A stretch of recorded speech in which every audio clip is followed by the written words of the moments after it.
Satu, dua, tiga.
Assalamualaikum warahmatullahi wabarakatuh. Bismillahirrahmanirrahim. Alhamdulillahilladzi waffaqa man yasha'u min ibadihi li adai afdhalit ta'at wa iktisabi akmalis sa'adat. Asyhadu an la ilaha illallah al-muttasifu bi jami'il kamalat wa asyhadu anna sayyidana wa maulana Muhammadan abduhu wa rasuluh afdhalul makhluqat sallallahu wa sallam alaihi wa ala alihi wa ashabihi al-anjumin nayyirat salatan wa salaman daimaini ma damatil ardu was samawat. Subhanakallahumma rabbana la ilma lana illa ma 'allamtana innaka antal alimul hakim. Wa tub alaina innaka antat tawwabur rahim wa taqabbal minna innaka antas samiul alim wa 'allimna min ladunka ilman nafi'a ya dzal jalali wal ikram. Allahumma iftah lana hikmataka wa anshur alaina rahmataka ya dzal jalali wal ikram. Allahumma yassir wa la tu'assir. Hadirin sekalian yang dirahmati Allah Subhanahu wa taala, alhamdulillah pada malam hari ini kita masih bisa istiqomah melanjutkan mutolaah kitab Kasyifatus Sajah karya Syekh Nawawi Al-Bantani. Namun sebelum kita lanjutkan mutolaah kita, marilah kita berkirim hadiah Fatihah terlebih dahulu, khususnya untuk muallif kitab ini yakni Syekh Nawawi Al-Bantani Salam bin Sumar Al-Hadrami, umum juga untuk para guru kita, para kiai-kiai kita, para ustadz kita, dan kita niatkan mutolaah kita ini untuk mendapatkan ilmu yang manfaat.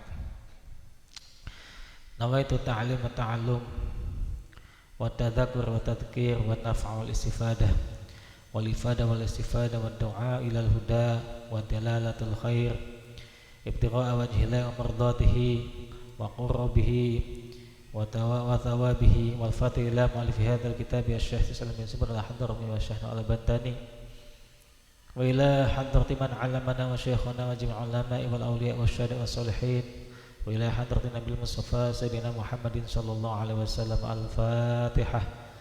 A'udzu billahi minasyaitonir rajim. Bismillahirrahmanirrahim. Alhamdulillahi rabbil alamin arrahmanir rahim maliki yaumiddin iyyaka na'budu wa iyyaka nasta'in ihdinas siratal mustaqim siratal ladzina an'amta 'alaihim ghairil maghdubi 'alaihim waladdallin amin. Ini merupakan pertemuan ke-6 ya. Dan masih muqaddimah, tapi insyaallah ini muqaddimah terakhir. Besok sudah mulai, atau malam Sabtu yang akan datang sudah mulai masuk pasal pembahasan inti kitab ya. Ini masih muqaddimah nih, muqaddimah terakhir. Jadi cuma lumayan panjang karena ada ya hampir 1,5 lembar ya.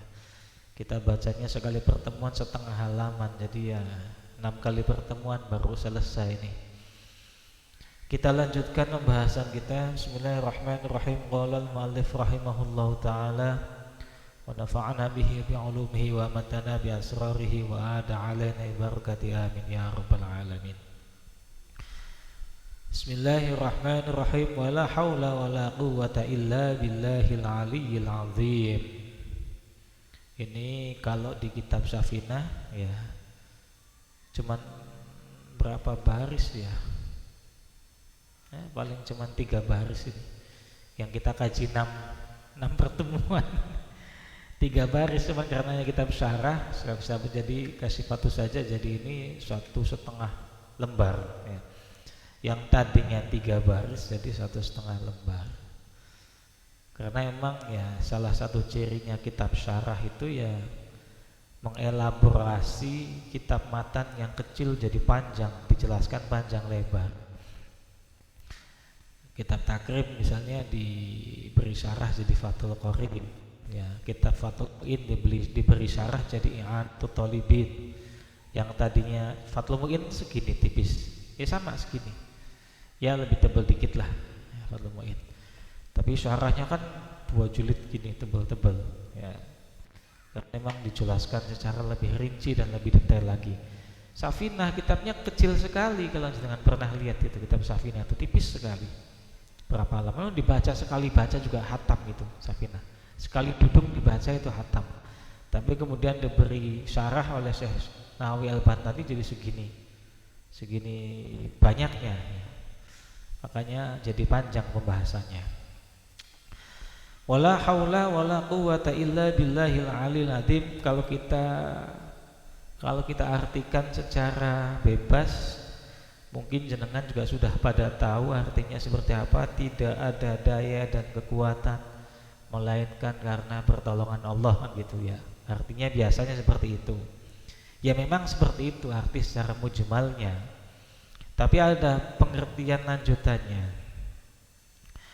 Ai la khuwila ay la tahawula, tegese atau maksudnya tidak ada kemampuan an maksiatillahi, untuk menghindar dari perbuatan maksiat kepada Allah, illa billahi, kecuali karena Allah, wala quwata, dan tidak ada kekuatan ala ta'atillahi, untuk menjalankan perintah-perintah Allah, untuk taat kepada Allah, illa bi'aunillahi, kecuali dengan pertolongan Allah.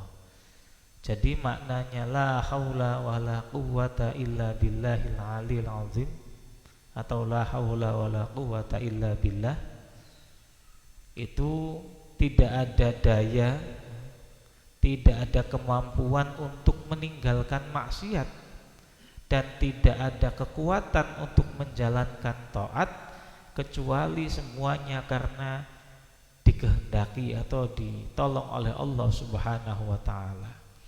Jenengan kok bisa tidak mabuk ya?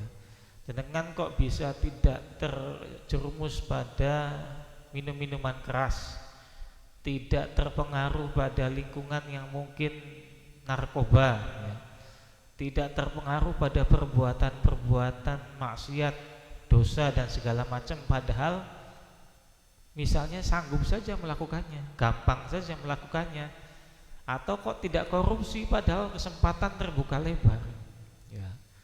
Itu tidak hanya karena memang jenengan tidak mau, tapi juga ditolong oleh Allah ya, untuk tidak melakukan perbuatan itu ya. Itu maksudnya la haula wala quwata. Jenengan kok mau ngaji malam,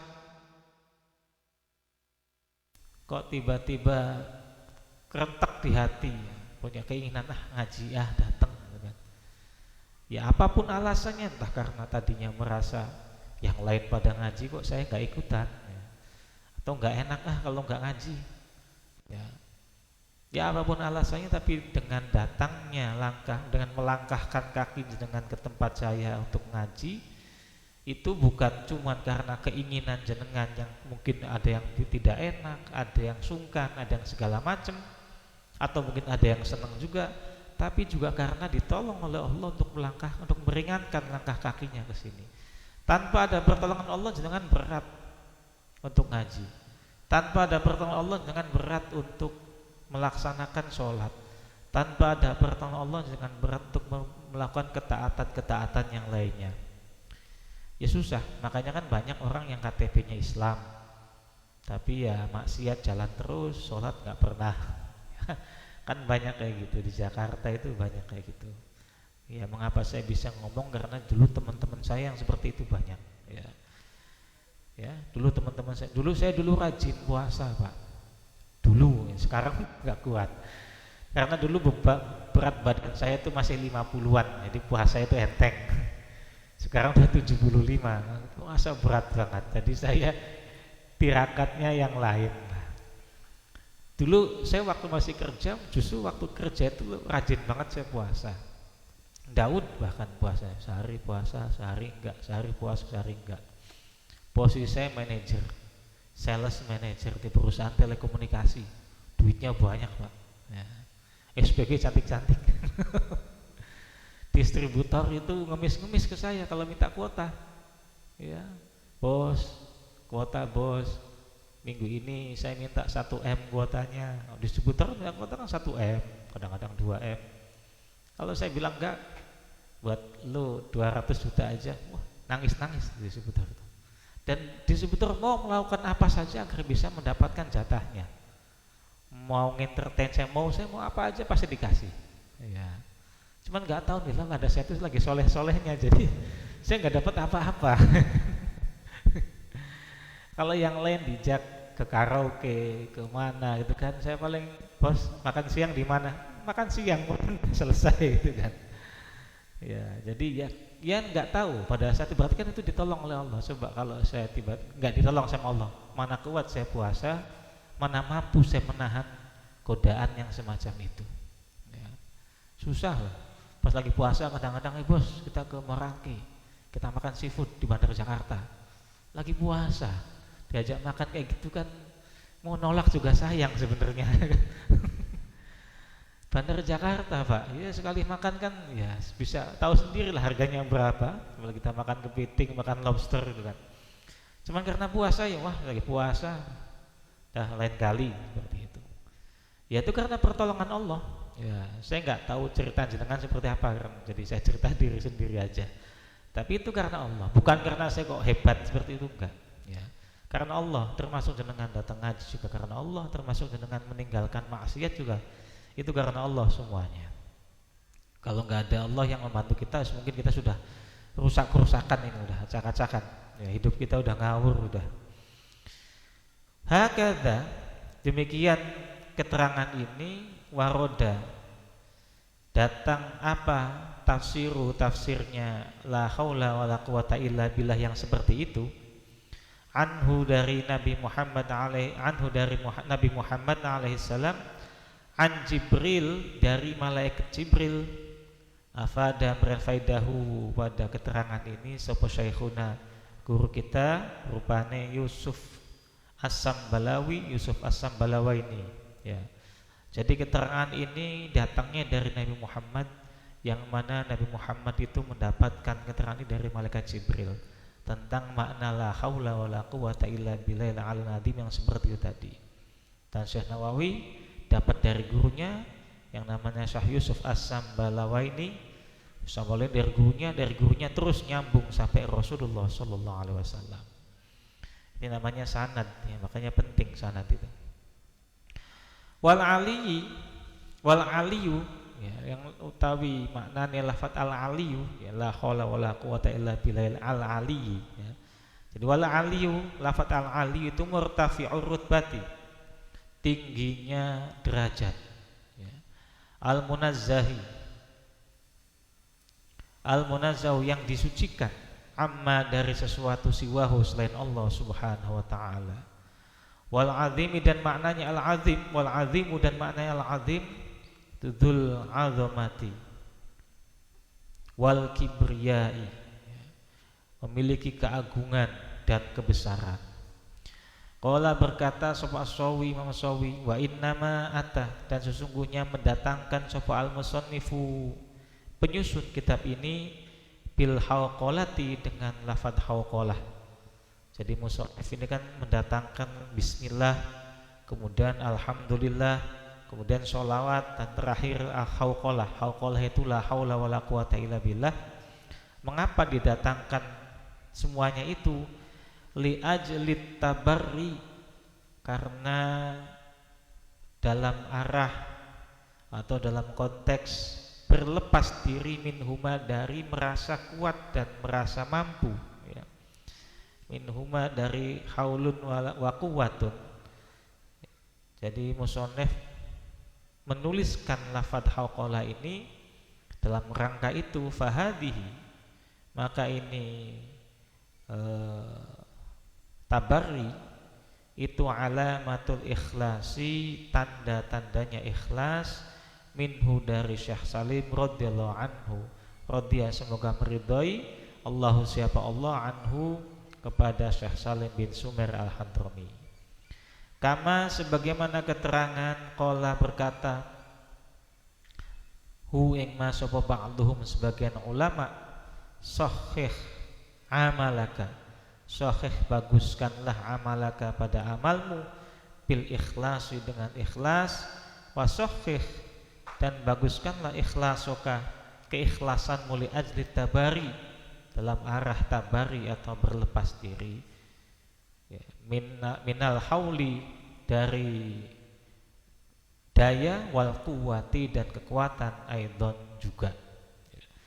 Jadi dengan menuliskan atau mengatakan la haula wala quwata illa billah, penyusun kitab ini seolah-olah sudah mengatakan, kami ini sebenarnya tidak bisa apa-apa, tidak bisa menyusun kitab ini, tidak bisa membuat kitab ini secara sistematis dan runtut tanpa ada pertolongan dari Allah Subhanahu wa taala. Ini namanya tabarri, ya.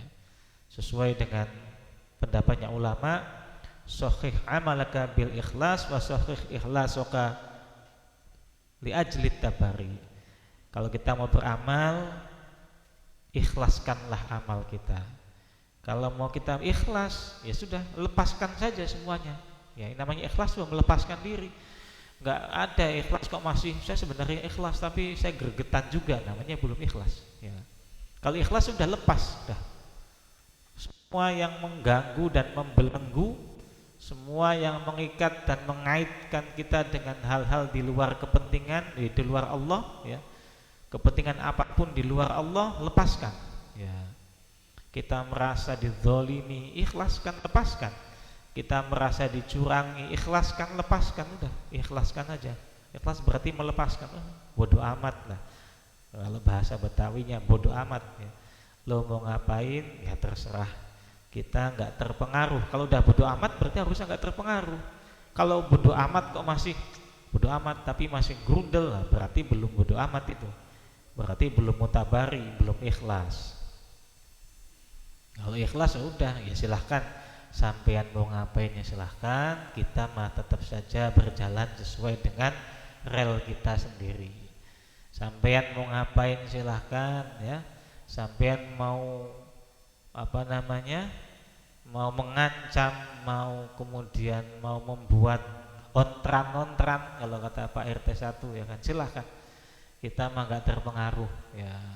Waduh, alhamdulillah dapat kopi ini, insyaallah, sip, makasih Fit.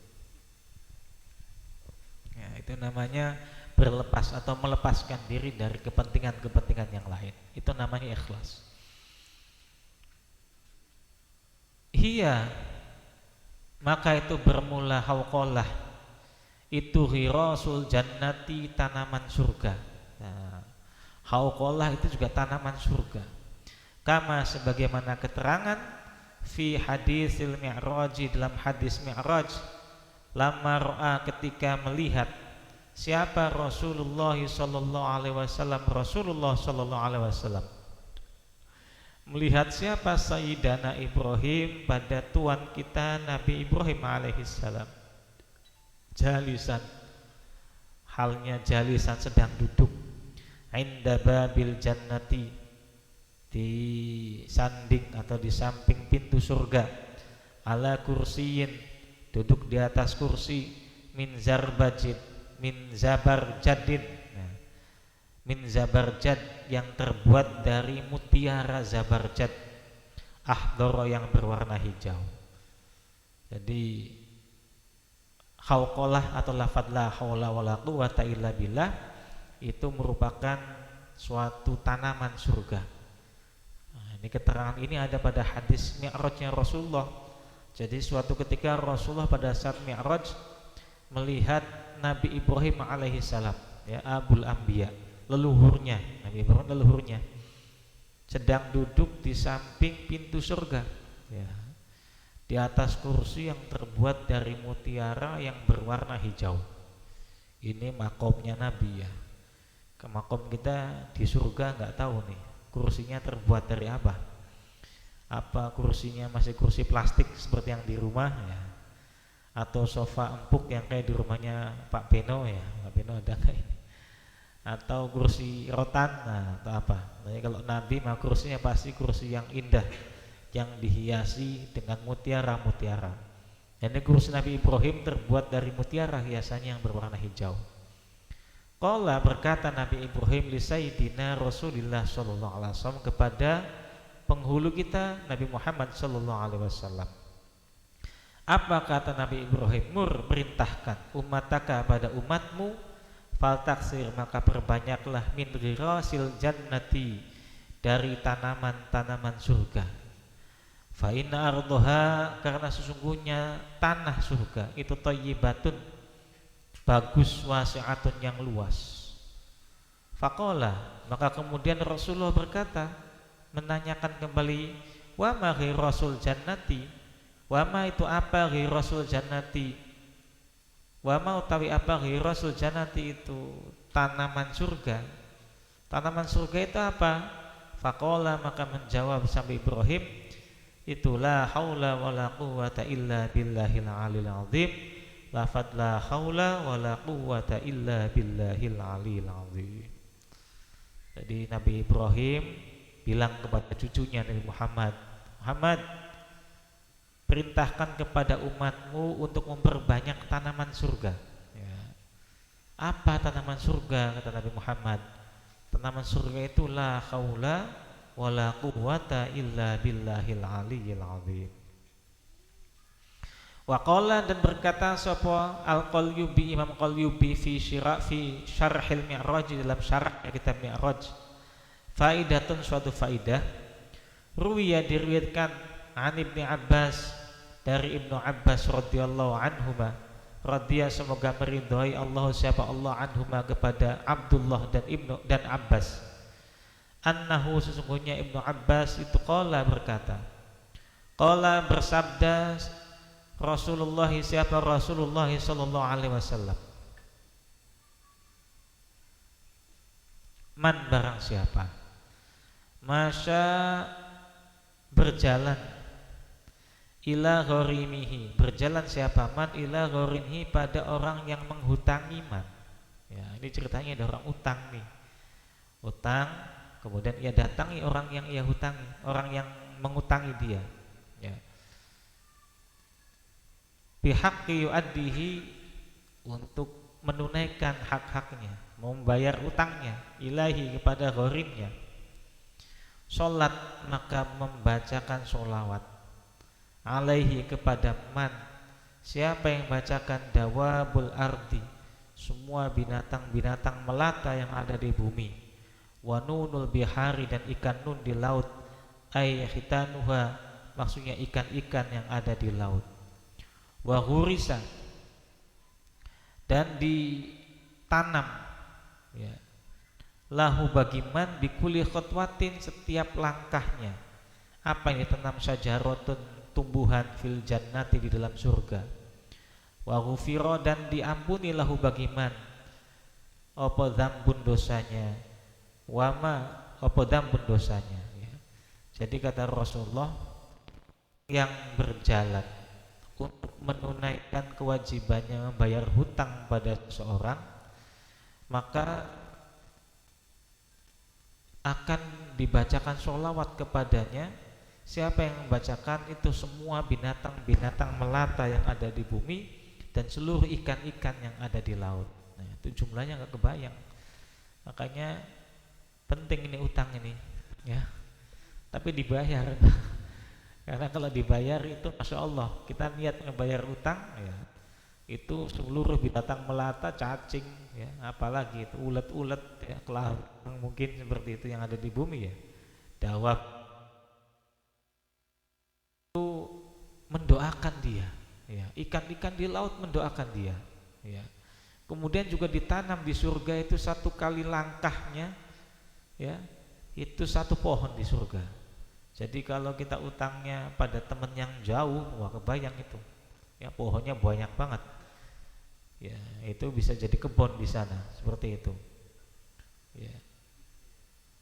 Wama min ghorimin, dan tidak ada bagi seorang yang berhutang, yalwi, yang menunda-nunda, ghorimahu, pada ghorimnya, pada orang yang menghutangi, ayyumatilahu, tegese atau memperpanjang masa pembayarannya, wa yusawwifa bihi, santai-santai, wah nanti dulu deh bayarnya ya. Wahuwa, dan hale utawi man, keadaannya orang tersebut itu qadirun, sebenarnya sanggup membayar. Illa kataba, kecuali ditulis, illa kutiba, kecuali menulis, illa kataba, kecuali menulis, Allah, siapa Allah, alaihi, padaman, fi kulli waktin, di dalam setiap waktu itu, isman, dosa. Tapi sebaliknya, kalau orang punya kemampuan membayar hutang kok nggak dibayar utangnya, maka tidak setiap langkah, tapi setiap saat Allah tulis baginya dosa. Ini orang punya kemampuan membayar hutang tapi tidak mau bayar, ya udah setiap waktu ditulis dosa terus tuh ya. Umatnya Nabi Muhammad itu istimewa karena gampang mendapatkan pahala, tapi juga sebaliknya, hati-hati, dosanya juga gampang kecemplung dosanya ya. Kayak gini nih, udah punya uang ya, harusnya buat bayar utang, malah ditunda, besok lagi dah ya, besok lagi dah, akhirnya malah kebayar-bayar. Ini setiap waktu ditulis dosa oleh Allah. Yang jenengan sholat tetap dapat pahala, jenengan ngaji tetap dapat pahala, tapi selain itu ketika persoalan utang juga tetap dicatat, ini orang nggak mau bayar utang nih. Apalagi udah niat ngemplang hutang, nggak mau bayar ya, utang di bank nggak mau bayar, katanya riba ya. Utangnya mau, bayarnya enggak. Ini kan lucu ya, utangnya enggak riba, begitu dapat duitnya riba, begitu mau bayar katanya riba. Lah ini aneh ini orang seperti itu ya. Tapi Masya Allah ya. Tapi orang-orang zaman dulu enggak, orang-orang zaman dulu itu justru orang yang menghutangi kepada saudaranya, kepada kerabatnya, kepada temannya, itu seringnya malah menghindar untuk bertemu dengan orang yang ia hutangi, karena menjaga perasaan, takut malu orangnya. Makanya saya sekarang baru sadar mengapa Pak Adek jarang ke saung. Jangan-jangan di saung banyak utangnya pada Pak Adek. Jadi menjaga perasaan ya, biar orangnya enggak ini. Kan malu nanti ketemu kan, seperti itu makanya. Masya Allah. Berarti yang jarang ke saung atau jarang nongkrong bisa jadi dia memang suka menghutangi. Nah masalahnya yang utang nggak punya malu juga lah, nongkrong terus malahan.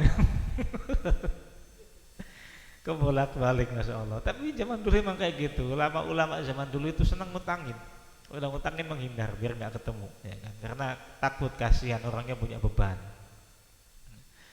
Zaman sekarang kebalikan. Ini yang ngutang sama yang mengutangi, galakan yang ngutang Pak. Kalau ditagih itu galak loh Yang punya utang itu galak, Masya Allah. Ini dunia sudah terbalik sepertinya ini. Padahal utang itu kan tidak hanya di dunia, bebannya sampai akhirat. Makanya kalau ada orang meninggal kan pasti ditanya, ya begitu persaksian kan, orang ini baik atau enggak baik kan, gitu kan, baik atau enggak baik. Nanti kan keluarganya, pihak keluarganya pasti akan menanyakan, seandainya almarhum atau almarhumah punya sangkut paut hakul adami yang belum tertunaikan, tolong menghubungi keluarga, kan pasti gitu. Karena utang itu dibawa mati, ya, utang dibawa mati. Jadi jangan main-main dengan utang, kecil atau banyak tetap akan ditagih, tidak di dunia ya di akhirat. Daripada bingung-bingung, kalau kecil mending minta ikhlasnya aja. Jangan utang 10.000 20.000, oh malas bayar, ikhlas aja ya gitu misalnya. Mending kayak gitu daripada ganjel nanti di akhirat, ya. Nggak seberapa tapi jadi apa namanya, wasilah masuk neraka, kan nggak lucu. Jangan masuk neraka gara-gara uang 10.000, ya kan, ya nggak enak gitu kan. Nah, ini permasalahan utang itu kayak gitu, harus hati-hati. Makanya ahli waris juga sama. Ada orang meninggal, ketika dia mewariskan harta yang banyak, sebelum itu dibagi warisannya ya harus dibayarkan dulu seandainya ada hutang-hutangnya, ya. Saya nih misalnya punya banyak harta, ya. Begitu meninggal, wah, ahli warisnya senang nih, hartanya banyak misalnya. Ya, tapi yang harus didahulukan pertama adalah pembayaran hutangnya. Ya, kalau dipakai buat bayar hutang habis ya sudah resiko. Ya, karena hutang itu lebih utama sebelum warisan. Mana ini?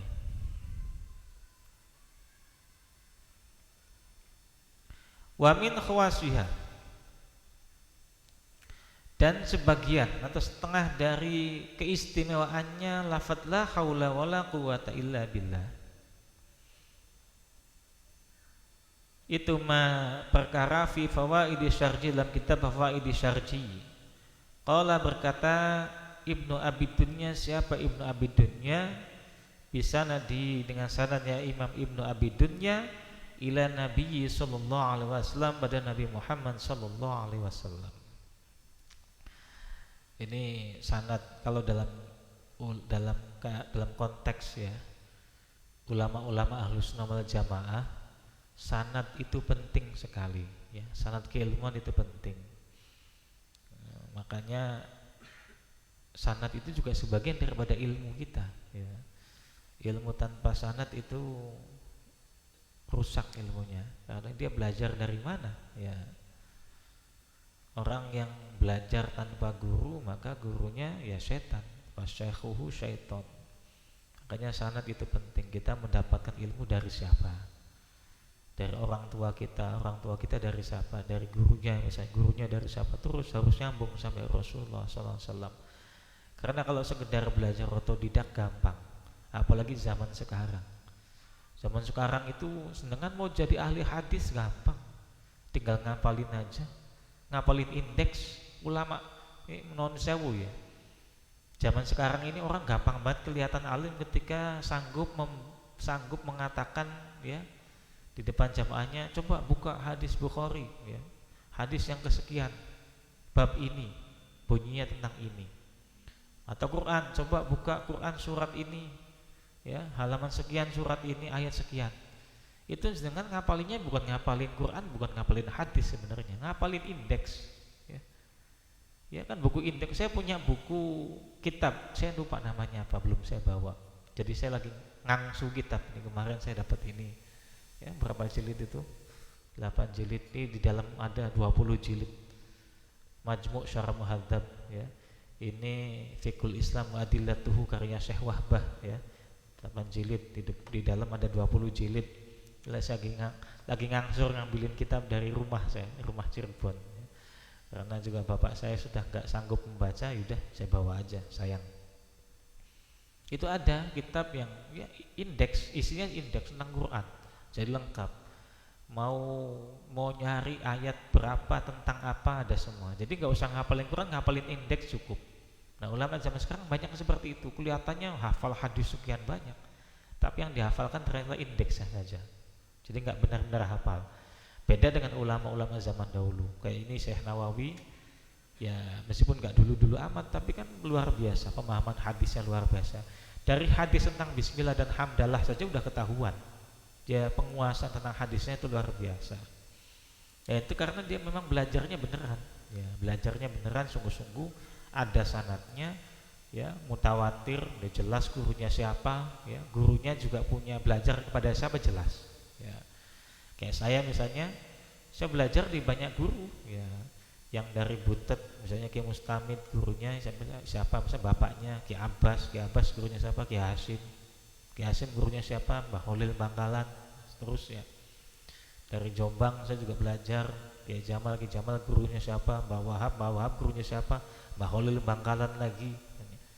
Dari Purwokerto saya belajar misalnya Kiai Nur Iskandar Al-Barsani gurunya siapa, ya terus sampai nyuruh ke atasnya ada.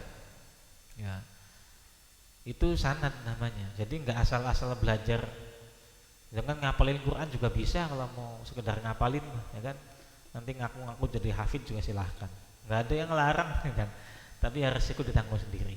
Ya. Karena ilmu itu bisa memberikan manfaat, juga bisa memberikan madharat kepada yang punya. Ya. Bisa memberikan manfaat, juga bisa memberikan madharat kepada yang punya. Jadi harus hati-hati. Tidak di dunia, bisa di akhirat.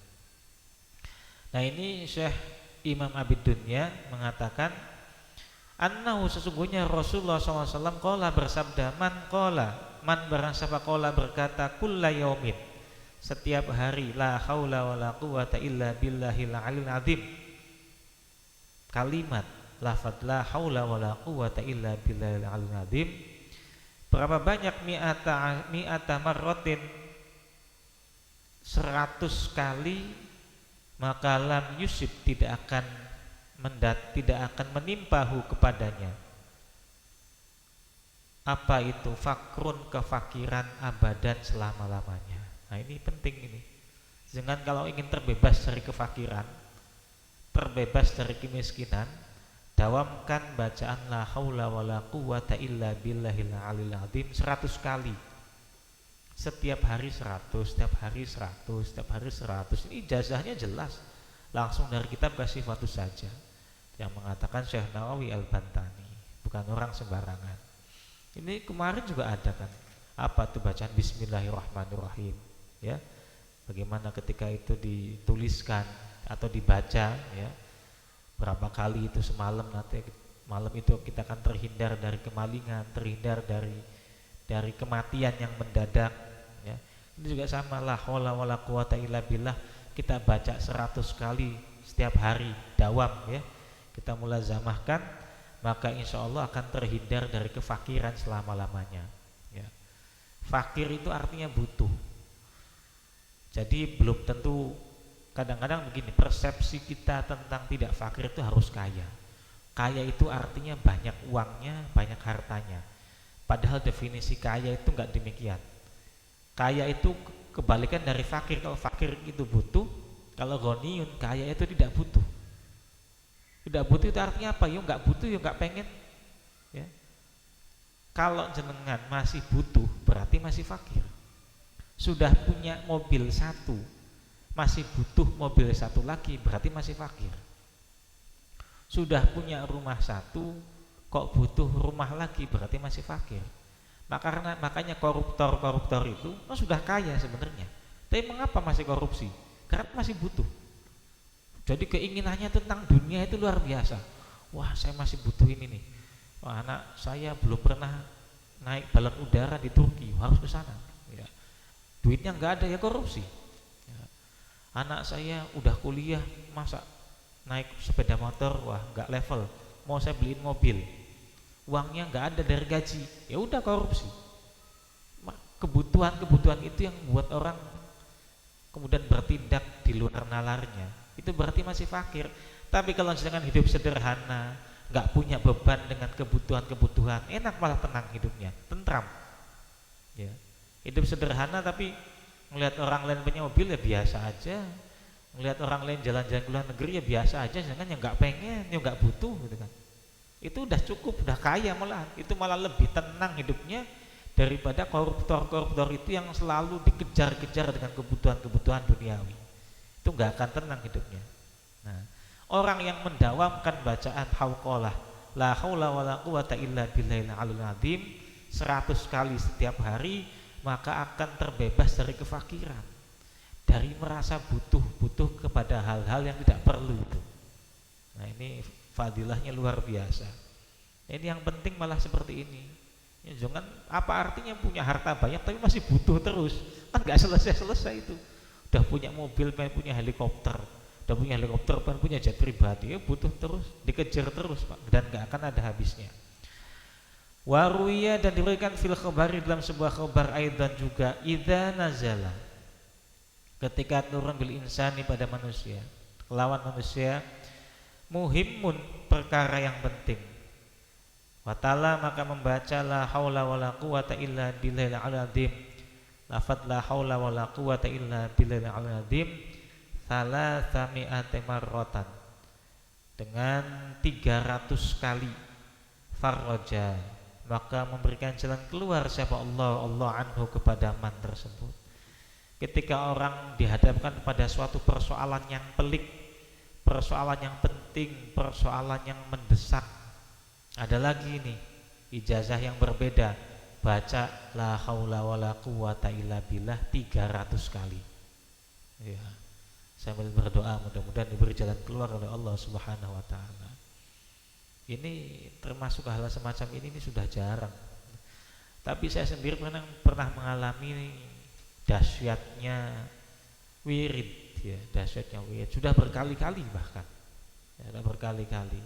Bagaimana ketika saya dihadapkan pada suatu persoalan, saya minta petunjuk kepada kakek saya waktu itu, Mbah, minta ini lagi ada kayak gini, udah kamu baca ini.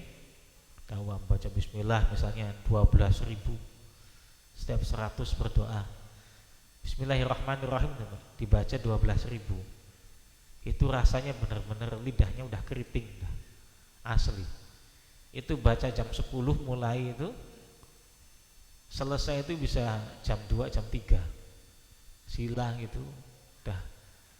Kalau masih 100, 200 masih lancar lah. Udah nyampe 3.000 aja udah. Baca bismillah itu salah. Padahal bismillahirrahmanirrahim kan gampang. Udah angkanya udah ribuan, udah 3.000, udah 4.000. Baca bismillah itu salah-salah mulu, itu yang bikin lama. Udah belibet lidahnya, udah saking capeknya. Tapi memang dahsyat, ya. Saya dawamkan itu, yang semua persoalan yang pada saat itu saya hadapi ya hilang semua. Maksudnya bisa diatasi. Nah, ini ada dengan cara yang sepertinya lebih gampang karena angkanya nggak banyak. 300 kali, ya, 300 kali baca la haula wala quwata illa billah. Insyaallah persoalan-persoalan pelik yang sedang kita hadapi akan diberikan jalan keluar oleh Allah Subhanahu wa taala. Ai aqalluha, maksudnya itu sedikitnya. Jadi angka 300 itu ternyata paling sedikit, minimal, ya. Dzalika, pada angka 300, dzakara, menyampaikan pada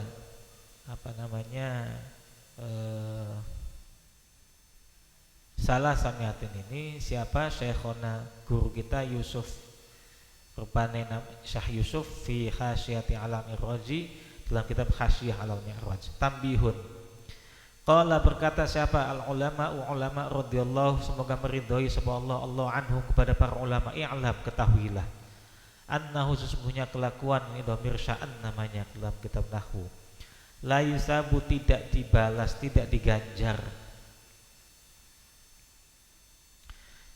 dzakirun, siapa orang yang zikir, ala zikrihi, pada zikirnya, illa idza urifa, kecuali ketika ia mengetahui maknahu, pada maknanya zikir tersebut, walau ijmalan, meskipun global. Nah, ini penting. Makanya kalimat pendahulunya i'lam, ketahuilah bahwasanya zikir yang kita baca itu tidak akan diganjar pahala oleh Allah kecuali kita tahu maknanya, meskipun itu makna secara umum. Contoh la haula wala quwata illa billah tadi, kita tahu maknanya, tidak ada kekuatan kecuali karena Allah. Itu cukup, tanpa tahu yang tadi la tahawula an ma'siyatillah wala quwata illa wala quwata ala ta'atin illa bi'aunillah. Meskipun kita tidak tahu itu, tapi ketika tahu arti secara umum sudah cukup, ya. Termasuk zikir yang lain, kita habis sholat zikir harus paham, harus tahu artinya. Ya. Agar apa? Agar zikir kita diganjar pahala oleh Allah Subhanahu wa taala. Karena banyak sekarang orang modalnya modal hafalan. Ya. Kalau sifatnya konteksnya masih muqallid kayak kita, misalnya kita kan muqallid ya, masih taklid kepada orang yang lebih tahu, masih mending. Ya. Masih jadi jamaah itu masih mending. Kadang-kadang imamnya nggak ngerti juga, ini repot ini. Imamnya nggak ngerti juga. Makanya imamnya bacaannya salah ya nggak ngerti. Karena baca apalagi jamaahnya juga nggak ngerti, jadi dibiarkan saja. Ya. Imamnya bacanya salah, kadang-kadang juga wiridnya juga salah, ya kan? Kadang-kadang juga doanya juga salah. Udah banyak seperti itu. Ya. Alladzi la ilaha illa huwal hayyul qayyum wa atubu ilaih. Kan harusnya gitu. Ada yang baca hayyal qayyum wa atubu ilaih atau hayyul qayyum wa atubu ilaih dibolak-balik. Itu kan keliru. Ya. Ya. Itu kan sifat ya. Yang disifati apa? Kalau yang disifati rofa, tanda rofanya dhammah, ya berarti sifatnya juga harus dhammah. Ya. Yang benar ya hayyul qayyum. Ya, seperti bukan hayyal qayyum atau hayyul qayyuma, itu malah salah-salah itu. Kadang-kadang masih orang banyak yang salah. Doa juga ada yang salah. Allahumma ala dzikrika wa syukrika wa husni ibadatik. Itu maksudnya apa? Harusnya kan a'inna. Ada a'innanya. Allahumma a'inna ala dzikrika wa syukrika wa husni ibadatik. Ya kurang lebih seperti itu. Ya. Masih banyak orang yang tidak paham tapi sangat percaya diri untuk tampil ke depan ya. Mungkin karena haus kekuasaan. Masya Allah.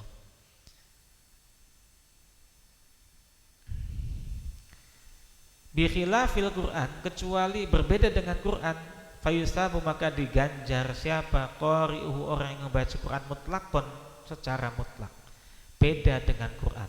Quran itu dengan baca tanpa tahu maknanya, tanpa tahu maksudnya, itu tetap dapat pahala.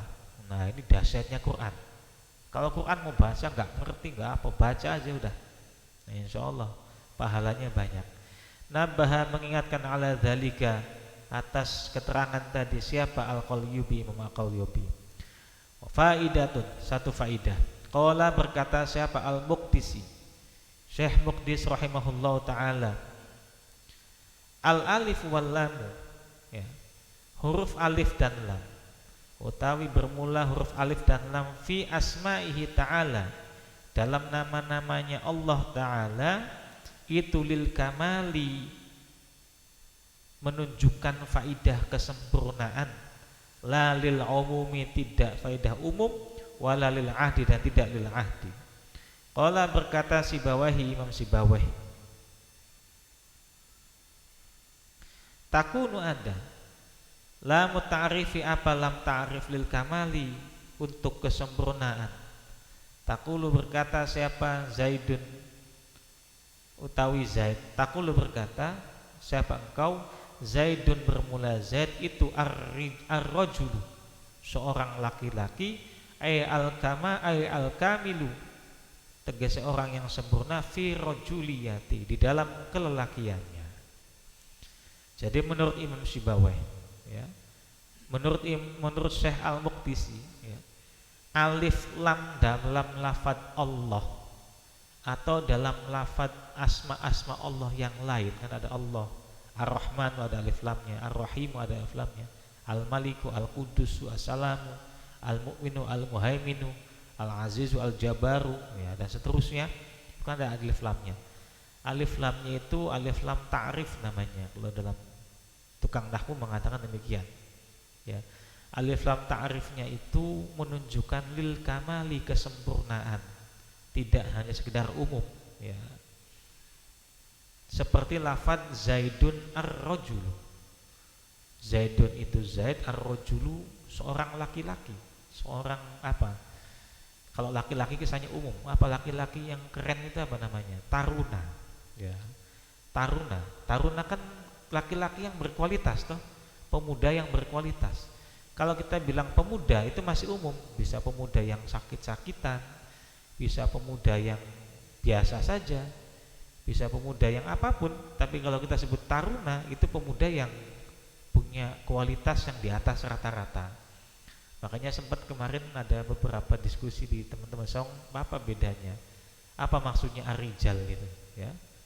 Rijal kan laki-laki bisa arijal ya kan, bisa mar'un, bisa syaksun, macam-macam, bisa jali ya kan. Arijal panggilannya jali, jadi ya. Itu seorang laki-laki yang memiliki kualitas yang di atas rata-rata, ar-rajul ya. Jadi jantan ya, jantan, kejantanannya besar.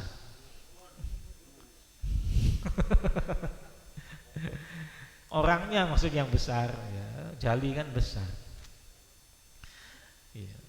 Kalahnya sama Pak Denny doang. Wa kadzalika, dan seperti keterangan lil kamali ya, hiya bermula alif lam min asma'i, dari nama-namanya Allah Ta'ala, Maha Allah. Dzakara menyebut hadaini al-qaulaini, inilah dua qaul siapa Ahmad An-Tunisi, Ahmad At-Tunisi, fi Nashril Ali, dalam kitab Nashril Ali. Wa alam, dan ketahuilah, anna lafdzal jalalati, sungguhnya lafaz jalalah itu a'raful ma'arifi, lebih ma'rifatnya ya ma'rifat ya, bittifaqi, dengan kesepakatan para ulama. Jadi kalau dalam konteks ilmu nahwu itu kan ada ma'rifat, ada nakiroh ya. Yang ma'rifat itu ada isim alam ya, kayak nama seseorang, nama tempat, itu ma'rifat udah pasti. Tapi yang paling ma'rifat itu atau isim yang dikasih alif lam, itu pasti ma'rifat. Atau yang lebih ma'rifat lagi itu isim dhamir. Isim dhamir itu ma'rifat ya. Tapi yang paling ma'rifat di antara nama-nama itu adalah asmaullah ya, atau namanya Allah, lafzul jalalah, itu paling ma'rifat sesuai kesepakatan para ulama. Wa yuhka, dan diriwayatkan, anna Sibawaihi, sungguh Imam Sibawai itu ia diimpikan, diperlihatkan fil manami, di dalam mimpinya, wakhbar, dan mengabarkan, bi annallaha ta'ala, sesungguhnya Allah Ta'ala itu akroma, memuliakan hu pada Imam Sibawai. Itu akroma, memuliakan siapa, Allahu pada Imam Sibawai, bikaromatin, dengan kemuliaan, azimatin, yang luar biasa.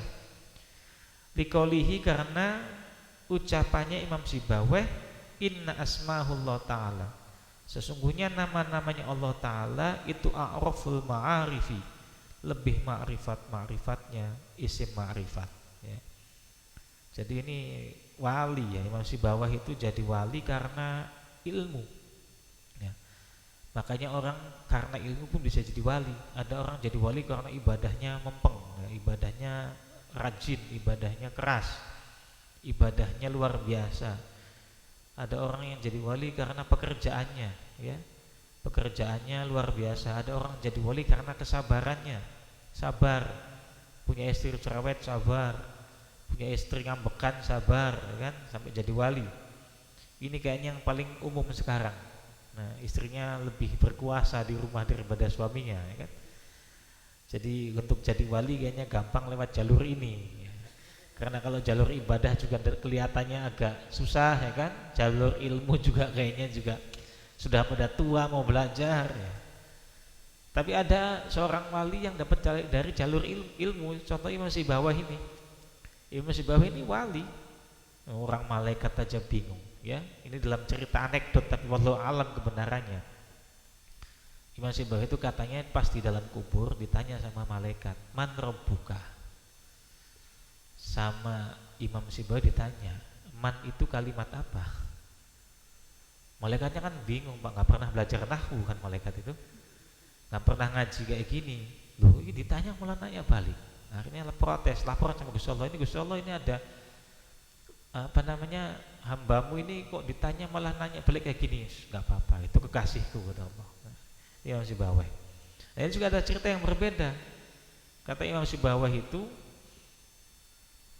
ada seorang ulama yang kasyaf yang bermimpi bertemu Imam Sibawayh. Imam Sibawayh sudah meninggal. Di dalam mimpinya Imam Sibawayh itu ternyata mendapatkan kemuliaan yang sangat luar biasa di alam kuburnya. Pokoknya mulia, ya, diladenin, dipenuhi segala kebutuhannya. Ditanya, apa yang menyebabkan kau mulia Imam Sibawayh? Kata Imam Sibawayh, karena perkataan saya. Emang apa perkataanmu? Kata Imam Sibawayh, kata yang nanya. Imam Sibawayh menjawab, karena saya berkata sesungguhnya lafzul jalalah itu a'raful ma'arifi, ya, ma'rifatnya atau yang paling ma'rifat daripada isim ma'rifat. Sebab perkataan saya itu saja saya mendapatkan kemuliaan dari Allah SWT. Tapi kan orang bisa ngomong araful ma'arif itu kalau tahu, kalau ada ilmunya. Kalau nggak ada ilmunya ya nggak tahu. Kenapa bisa araful ma'arif? Ya. Karena lafaz Allah kan aslinya dari kata ilahun. Ilahun dikasih dikasih alif lam menjadi al-ilah. Ya. Kemudian hamzahnya yang di tengah itu dibuang. Ya. Hudifatil hamzatu, dibuang hamzahnya jadi Allah. Jadi apa namanya? Karena ada lam dua, ya, maka dibaca tebal Allah. Itu hanya sebab itu saja Imam Sibawayh mendapatkan kemuliaan yang luar biasa di sisi Allah SWT hanya karena ilmu, ya. Ya kalau kita mungkin susah karena ilmu kita pas-pasan, ya, tapi setidaknya kita masih punya generasi-generasi penerus. Anak-anak kita masih bisa kita didik menjadi orang yang berilmu, menjadi orang yang bermanfaat nantinya, ya. Karena ini juga sudah sering saya sampaikan, banyak nanti orang tua yang menangis ketika masa tuanya karena anak-anaknya ternyata tidak tumbuh menjadi orang yang bermanfaat. Tapi itu masih mending. Jenengan nangis masa tua gara-gara anaknya jadi berandalan, itu masih mending. Yang lebih parah kalau jenengan menangisnya di akhirat. Ini lebih parah karena udah nggak bisa diobatin. Kalau jenengan tua menangis anaknya jadi berandalan, masih bisa ditegur. Siapa tahu anaknya mau berubah, mau tobat. Tapi kalau jangan nangisnya di akhirat gara-gara punya anak yang berandalan, nah ini kan sudah nasi sudah menjadi bubur, ya sudah repot, ya. Ya makanya waladun sholih yad'ullah itu penting untuk dipersiapkan sejak saat ini agar kelak kita tidak menyesal, ya. Anak sekolahkan yang benar. Ya enggak, kalau memang nggak punya passion di bidang agama, yang nggak nemen-nemen amat, nggak harus masuk pesantren, ya. Tapi juga tetap diajarin ngaji. Kalau nggak masuk pesantren, nggak diajarin ngaji juga, ya repot, ya. Masuk pesantren itu untuk spesialisasi agar anak-anak paham ilmu agama, itu masuk pesantren. Tapi kalau anak-anak dengan passionnya mungkin di luar itu, ya nggak usah masuk pesantren, ya nggak apa-apa. Kan nggak semua anak harus jadi ustadz, nggak semua orang harus jadi kiai, nggak semua orang harus jadi ulama. Ada juga yang perlu umat Islam ini yang jadi bisnismen, perlu juga umat Islam ini yang jadi insinyur, perlu juga umat Islam ini yang ahli astronomi, perlu juga umat Islam ini yang ahli virologi, ahli virus, biar nggak dibohongin terus, ya. Wah ini sih ribut masalah Sinovac, Sinopharm, Pfizer, ya kan. Wah milih-milih, ya karena kita nggak punya kemampuan untuk membuat antivirus sendiri, jadinya kan kita wah ikut sana ikut sini. Ya, sekarang siapa pemilik paten, hak paten antivirus itu, vaksin itu? Kan bukan umat Islam. Padahal mereka mempelajari kedokteran dari Ibnu Sina, ya. Dari Ibnu Sina yang orang Islam, tapi kemudian karena umat Islam tidak concern dengan hal-hal semacam itu, malah concernnya membidah-bidahkan orang lain, ya. Akhirnya ilmu-ilmu yang kayak gitu diambil mereka, ya. Asal mulanya ilmu astronomi juga umat Islam, Al-Khwarizmi. Cuma karena kitanya nggak concern, akhirnya diambil mereka. Sosiologi juga umat Islam, banyak kontribusi umat Islam terhadap ilmu pengetahuan modern. Cuman sayangnya umat Islam zaman sekarang mendikotomikan hal itu, menganggapnya itu bukan ilmu yang menjadi pertanyaan kubur, jadinya ditinggalkan. Padahal juga penting. Makanya kalau anak-anak jenengan punya passion di situ, dorong terus, ya. agar tumbuh menjadi generasi-generasi muslim yang membanggakan dunia. Tapi jangan lupa ngajinya untuk menjadi bekal moral, sebagai basic, sebagai benteng moralitas nanti ketika anak itu sudah gede. Karena kalau hanya pinter umum saja tanpa dididik moralnya dengan ngaji, takutnya pinternya untuk membodohi orang lain. Nah, ini yang bahaya. Nah, ini ilmu umum penting ya. Masuk pesantren bagus ya, alhamdulillah. Nggak masuk pesantren ya alhamdulillah, tapi sekolahnya yang benar ya. Tapi jangan lupa basicnya. Kalau nggak masuk pesantren berarti basicnya saja yang perlu diperkuat, pondasinya. Selebihnya ya silahkan dikembangkan sesuai dengan keinginan ya atau kelebihannya masing-masing. Faslun. Nah, dalam ilmu politik juga sama. Politik sekarang hiruk pikuk segala macam, masya Allah ya. Bahkan karena kita tidak punya pemahaman yang mendalam tentang politik, kadang-kadang kita kemudian mudah diombang-ambing dengan politik, dengan polarisasi politik. Ini saya sampaikan mumpung belum momentumnya, karena kalau momentumnya takutnya dianggap mempolitisasi ngaji. Ini tahun 2014, tahun 2019 kita sudah mengalami hiruk pikuk yang luar biasa, sudah menimbulkan perpecahan bahkan antar umat Islam. Ini akan kejadian lagi Pak di tahun 2024, pasti akan kejadian lagi, karena sudah ada pelajaran seperti itu. Orang akan mengambil, wah ternyata pakai cara seperti ini bisa mempengaruhi masa. Maka sebelum itu kejadian perlu kami sampaikan, seandainya nanti tiba masanya hiruk pikuk politik itu datang, jenengan kan harus memilih ya, jenengan harus memilih. Ketika nyoblos mau milih partai A, B, C, D, E sampai Z, itu urusan masing-masing, wilayah privat ya kan. Nyoblosnya kan juga di bilik yang tidak kita ketahui dengan nyoblos apa. Presiden pun sama, nanti ada mungkin Erick Thohir nyalon, mungkin Airlangga Hartarto nyalon ketua partai Golkar, mungkin Anies Baswedan nyalon, mungkin siapa lagi bisa jadi nyalon ya, siapapun bisa nyalon. Jangan juga nanti punya preferensi, punya kecenderungan untuk memilih, silahkan, itu masing-masing, nggak boleh dilarang ya. Si A milihnya ini, si B milihnya ini, si milih, silahkan, itu masing-masing ya.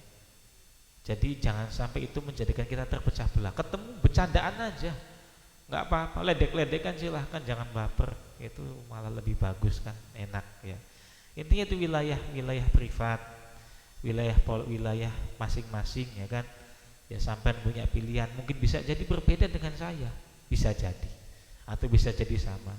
Ya kalau sama ya jangan arogan, kalau beda ya biasa saja, nah, seperti itu, nggak masalah. Itu memang hal-hal semacam itu pasti akan kejadian Pak. Kayak sebelum kejadian saya ngomong sekarang ya, 2024 pasti kejadian lagi. Akan ada hiruk pikuk politik yang membuat kita jadi sungkan satu sama lain atau segan satu sama lain. Tapi mumpung itu belum kejadian ya disampaikan di awal agar kita bisa mengantisipasi agar kejadian yang kemarin itu tidak terulang, minimal di lingkungan kita sendirilah ya. Minimal di lingkungan kita sendiri, agar jangan sampai itu terbawa-bawa kepada hubungan kita yang tadinya baik kemudian menjadi tidak baik, itu kan sayang. Faslun fi bayani ta'aimil islami wallahu a'lam bissawab. Bismillahirrahmanirrahim. Rabbi fa'fa'na bi barakatihim wahdina husna bi hurmatihim wa amitna fi tariqatihim wa mu'afatihim minal fitani. Rabbi fa'fa'na bi barakatihim wahdina husna bi hurmatihim wa amitna fi wa mu'afati minal fitani. Rabbi fa'fa'na wahdina khusna bi hurmatihim tariqatihim wa mu'afati minal fitani. Bismillahirrahmanirrahim. Allahumma inni astaudi'uka ma 'allamtanihi fardudhu ilayya عند حاجاتي إليه ولا تنسنيه يا رب العالمين. الفاتحة. أعوذ بالله من الشيطان الرجيم. بسم الله الرحمن الرحيم. الحمد لله رب العالمين الرحمن الرحيم مالك يوم الدين إياك نعبد وإياك نستعين اهدنا الصراط المستقيم صراط الذين أنعمت عليهم غير المغضوب عليهم ولا الضالين آمين. Pertemuan berikutnya kita akan membahas tentang rukun Islam.